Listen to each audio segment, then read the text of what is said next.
nieto soy de España, de la España forjada a golpe de guadaña, de la choza de paja.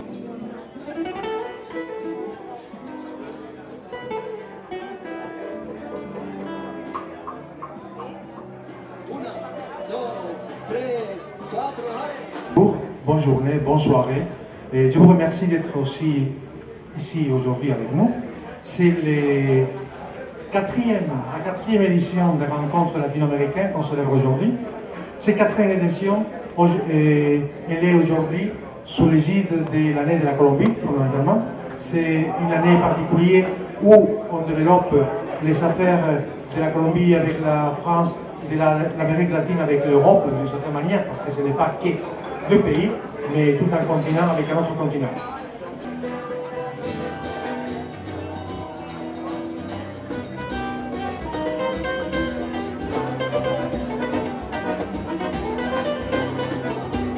C'est important pour nous parce que ça nous permet de rapprocher une partie du monde institutionnel avec le monde de l'entreprise. Donc ce n'est pas banal le fait de pouvoir se rapprocher, de se connaître.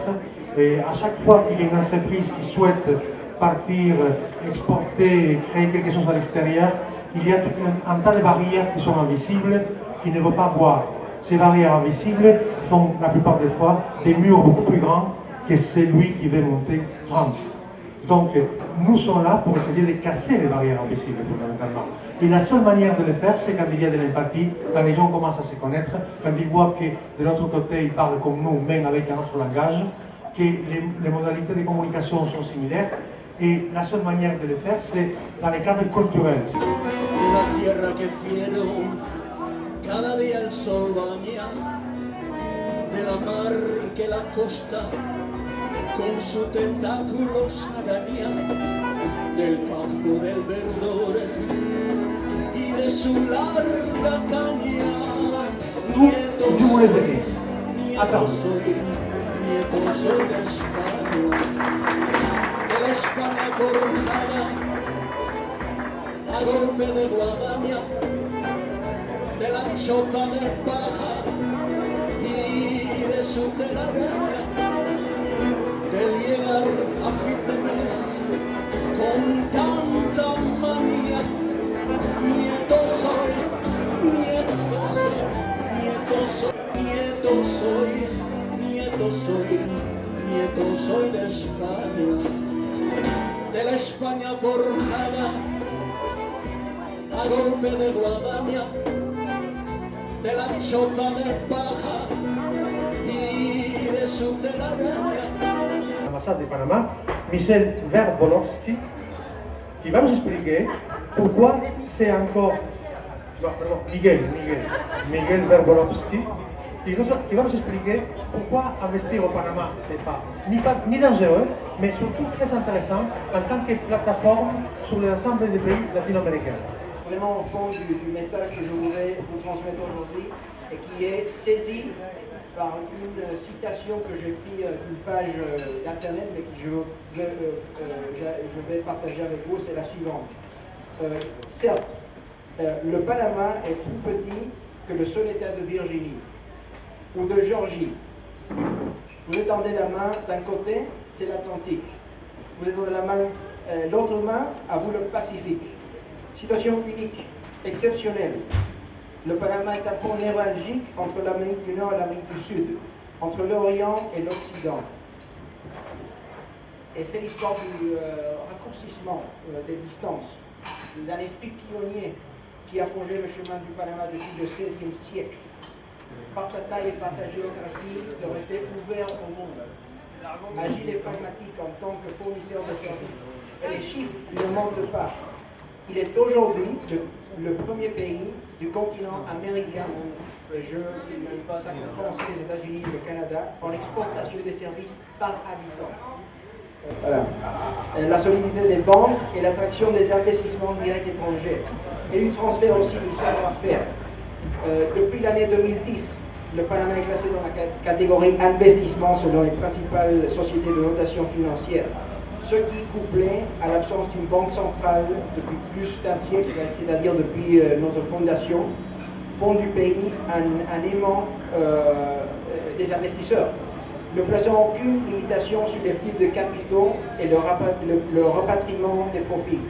Et je tiens aussi à préciser que le Panama est le premier pays d'Amérique latine en termes d'attractivité des IDE, dont 70% sont en fait des réinvestissements, ce qui témoigne de la confiance qui suscite notre pays auprès des investisseurs. Et grâce au canal, notre système de port, qui est déjà le plus grand et sophistiqué de l'Amérique latine, est actuellement capable de manipuler presque 7 millions de conteneurs.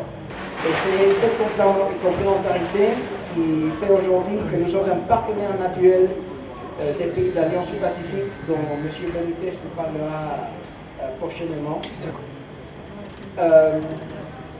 Nous y sommes rassemblés dans un moment propice où on peut constater la prise d'une conscience croissante par rapport à la responsabilité des gouvernements, des entreprises privées, des citoyens en promouvant le développement durable.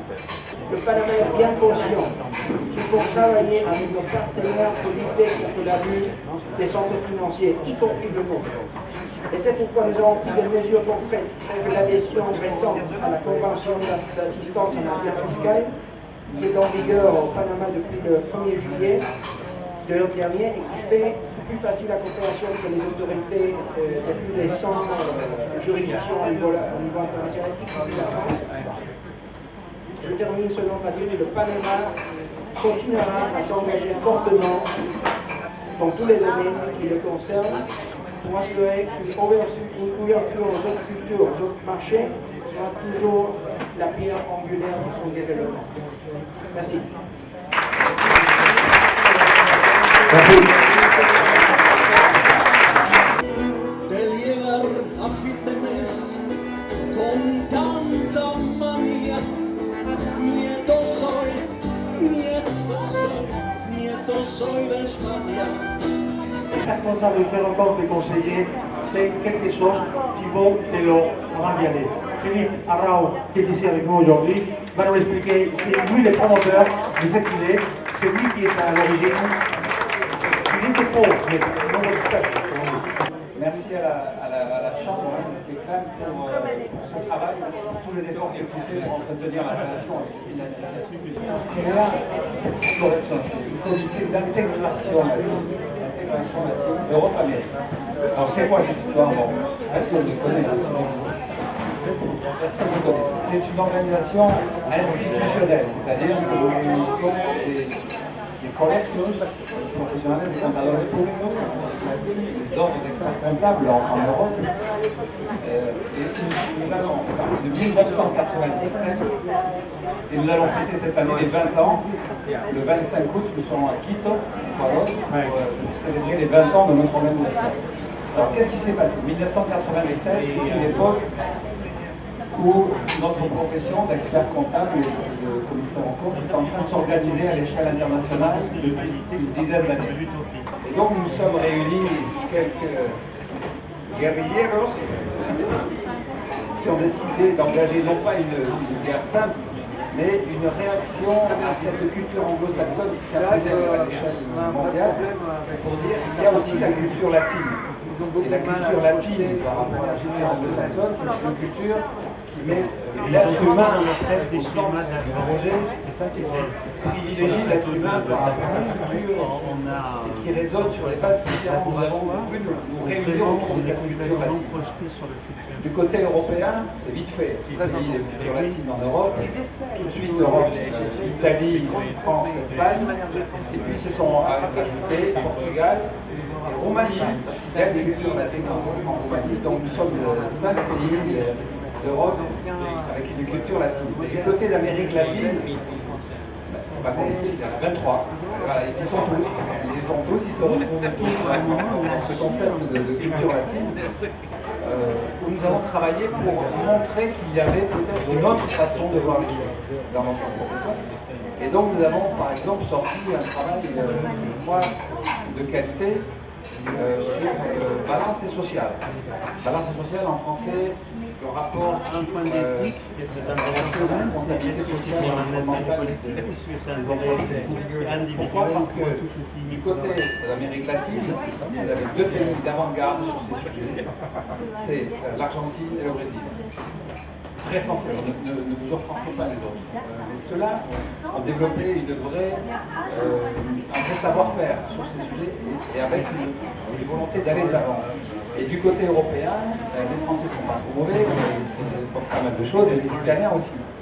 Donc, on s'est mis un cadre autour de la table et on a sorti un document, alors c'est accessible sur notre site, vous verrez, où on se retrouve tous les quatre dans cette approche d'une culture sur un sujet dont personne ne parlait il y a quelques années quand nous avons sorti ce sujet. Aujourd'hui, nous travaillons par exemple sur la tributation de l'économie digitale.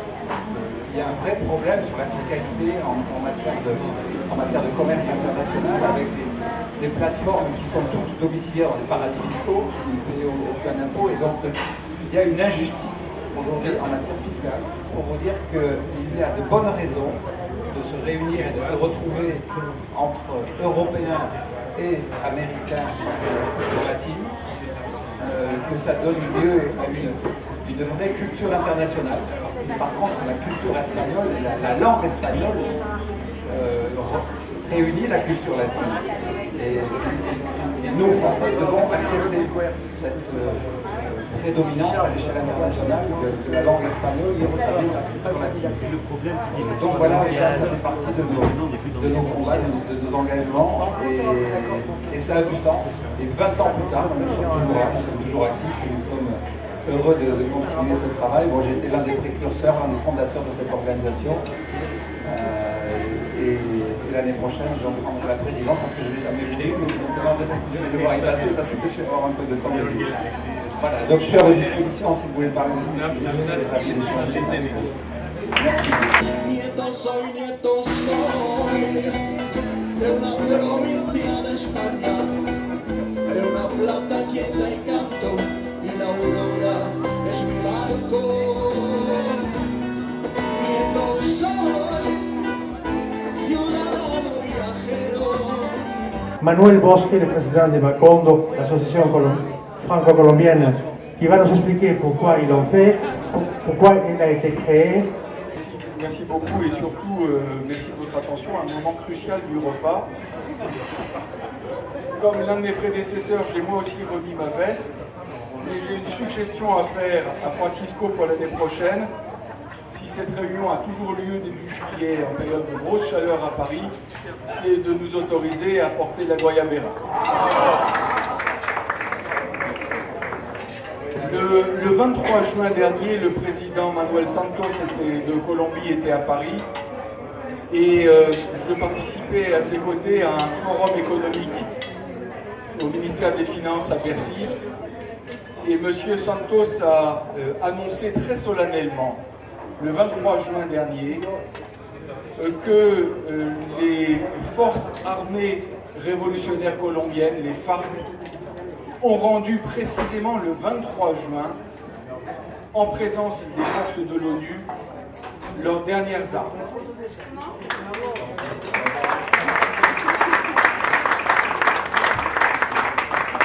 Le président Santos, avec une émotion que je ne saurais moi-même avoir, a indiqué que cet événement permettait de considérer que la Colombie pouvait maintenant se considérer comme un pays en paix.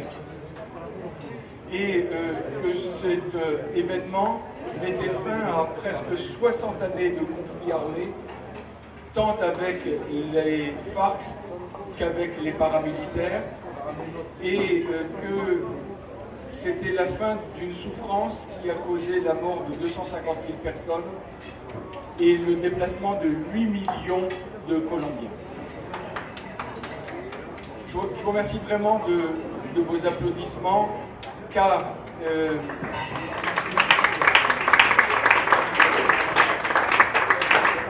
la Colombie est un pays et le pays à l'honneur en France pendant toute l'année 2017, On a déjà eu la temporada de la France en Colombie jusqu'au mois de juin, et depuis le 23 juin dernier, c'est la saison de la Colombie en France. Cet événement très important a mobilisé tout le monde artistique, le monde littéraire, le monde du théâtre, le monde du cinéma, a mobilisé même la gastronomie. Et on était un certain nombre à se dire qu'après tout, les seuls qui n'étaient pas concernés par ces événements, c'étaient les juristes. Et nous avons un rôle très important en relation avec ce que je viens de dire de cet état nouveau pour la Colombie de la paix, c'est que les juristes, nous sommes aussi porteurs de sécurité. Et il faut se souvenir de la phrase que les Colombiens adorent, la phrase de Santander qui disait « Colombiens compatriotes, les armes vous ont donné l'indépendance, mais seules les lois vous donneront la liberté. »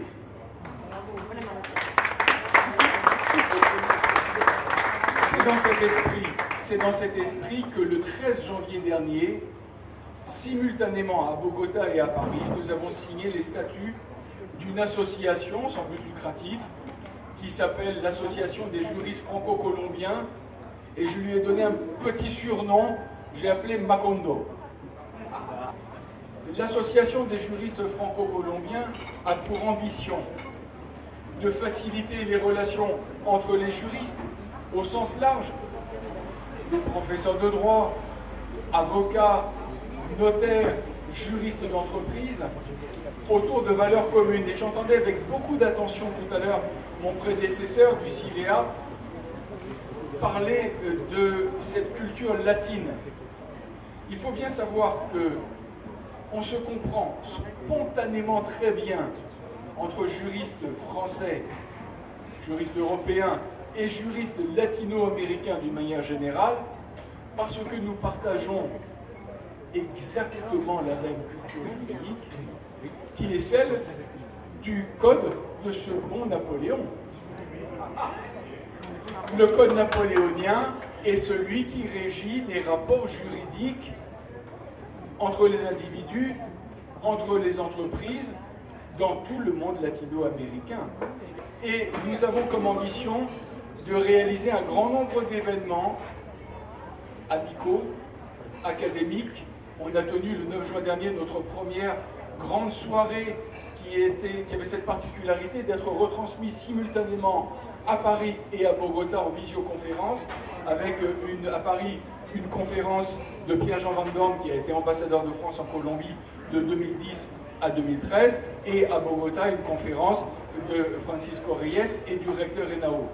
Nous allons célébrer les 200 ans du Conseil d'État colombien, tant à Bogota qu'à Paris avec le Conseil d'État français, et surtout, nous allons mettre à disposition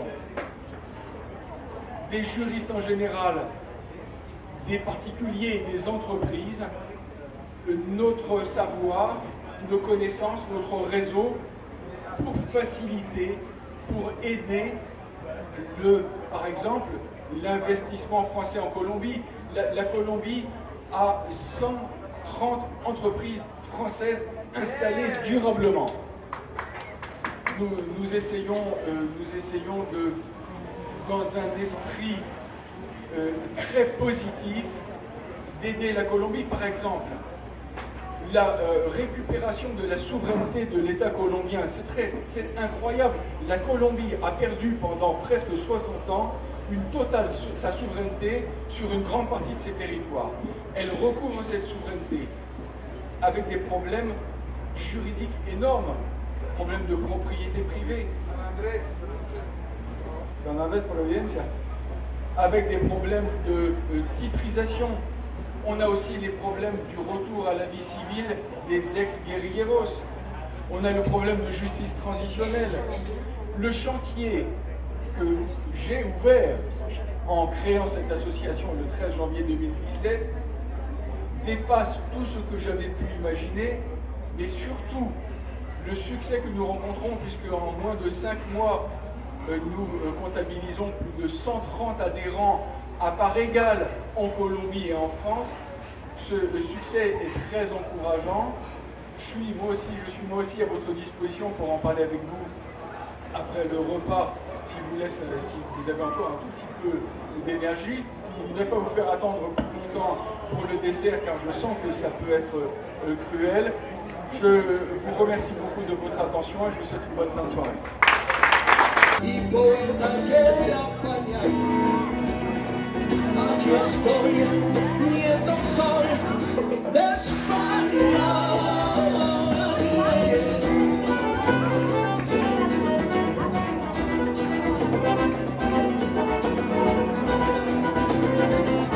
De la España del alba, que llaman la campiña, que a falta de ventanas.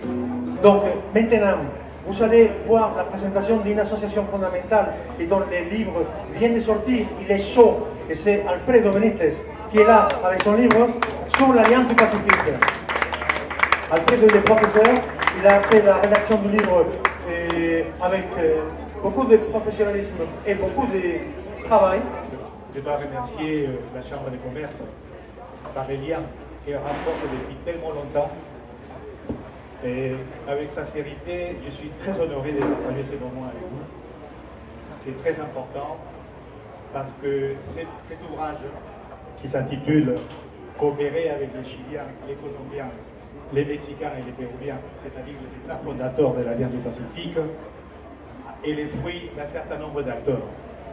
D'abord, l'AFNOR en tant que maison d'édition, un cabinet de formation privée qui s'appelle Interculturel, et moi-même qui a donc rédigé cet ouvrage et qui est la conséquence d'un certain nombre de passions pour l'international, notamment en Amérique latine. Comme l'a dit Francisco, parallèlement, je suis enseignant, professeur à Sciences Po Paris et à l'Institut d'Amérique latine. Alors, partager la connaissance est donc vital, et c'est à cet égard que cet ouvrage a été produit. Partager la connaissance, ça veut dire comprendre mieux les autres. Pour comprendre mieux les autres, nous avons trouvé ce thème de l'Alliance du Pacifique. Que le premier chapitre répond à la question « Pourquoi l'Alliance du Pacifique ?» Je rappelle assez rapidement qu'en Amérique latine, il y a énormément de groupements. Je ne vais pas citer tous, mais vous connaissez certainement Mercosur, UNASUR, la CELAC, etc. Donc, le partage de la connaissance à travers l'Amérique latine nous conduit naturellement à décrire, à analyser comment elle a été créée lors de la déclaration de Lima en 2011, à dicter ses objectifs. Je rappelle essentiellement les marchés asiatiques. En même temps, ça répond à une influence de plus en plus importante de la Chine au niveau commercial en Amérique latine. La Chine est déjà le premier partenaire commercial de certains pays, dont le Brésil, dont le Chili, dont le Pérou. Et bien entendu, avec cet ouvrage, ce que nous voulons, c'est peut-être les mots de la fin, nous voulons tout simplement renforcer les liens qu'il y a entre l'Europe et l'Amérique latine. Renforcer les liens au niveau d'un dialogue politique qui est de qualité aujourd'hui. Renforcer les liens au niveau institutionnel et culturel. On vient de le rappeler, c'est la saison de la Colombie, c'est le titre officiel cette année en France. Renforcer également les liens commerciaux, là où il y a encore beaucoup de possibilités à engager. Donc avec cette vision très rapide et synthétique, je voudrais en même temps, pour conclure, dire qu'à travers cet ouvrage, évidemment, mon souci et l'objectif est aussi de renforcer les liens entre l'Europe et l'Amérique latine. Je vous remercie. Merci. Al corazón empañado y que no con mucha guita sabe niña se apaña. Nieto soy de España, nieto soy de una provincia de España, de una plaza quieta y canto, y la aurora es mi barco. CMA, Alexandre Linoiget et Marlène Bouche, ils sont là pour vous expliquer que le Comité mondial de l'apprentissage qui travaille avec l'UNESCO, ils font un travail de recherche pédagogique et de formation permanente dans le cadre du développement durable très important. Et en plus, ils sont en train de préparer, Marlène, tu viens ici aussi, ils sont en train de préparer un forum mondial, le 5e forum mondial, qui aura lieu à Madrid les 26, 27, 28 et 29 septembre. Alejandro, 2 minutes. Alors tous les 2 ans, on a à peu près tous les 2 ans, on a un forum mondial qui fédère des gens qui viennent des 4 coins du monde et qui font des recherches sur ce thème. On en a eu à l'UNESCO, pas loin d'ici, dans le 7e arrondissement, on en a eu 2. On a été à Shanghai pendant l'exposition universelle, on a représenté l'UNESCO. On a été à Marrakech aussi il y a 4 ans, voilà. Et donc à chaque fois, c'est vraiment un événement. Et nous vous invitons à vous renseigner, à venir, à vous inscrire, parce que c'est vraiment sympa. En plus, ça va être dans un pays ibérique, ça va être à Madrid. Et je crois que l'Amérique latine sera particulièrement bien représentée. Donc renseignez-vous et faites venir aussi vos réseaux. Ça va être intéressant. À toi Marlène pour en dire un petit peu plus. Pourquoi nous avons joint à ce forum 2 objectifs primordiaux des Nations Unies qui ont été validés par l'ensemble des pays du monde. D'un côté, c'est lifelong learning, les apprentissages de l'éducation au long de toute la vie. Et nous vous proposons une excursion à Toledo qui fait partie de l'héritage, donc du patrimoine culturel de l'UNESCO. Nieto soy, ciudadano viajero y poeta que se apaña. Aquí estoy, nieto soy de España.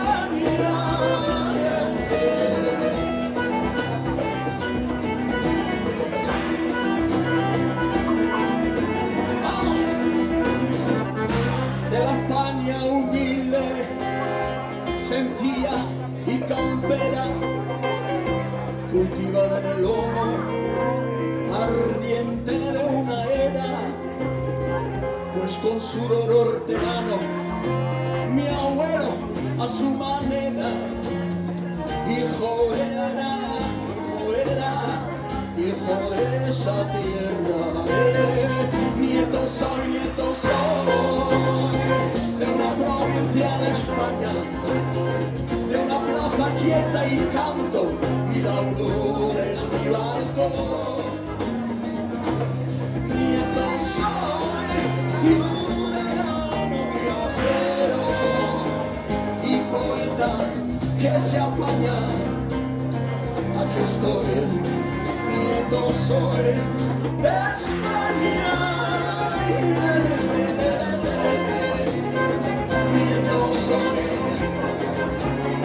Nieto soy de España. ¡Ay!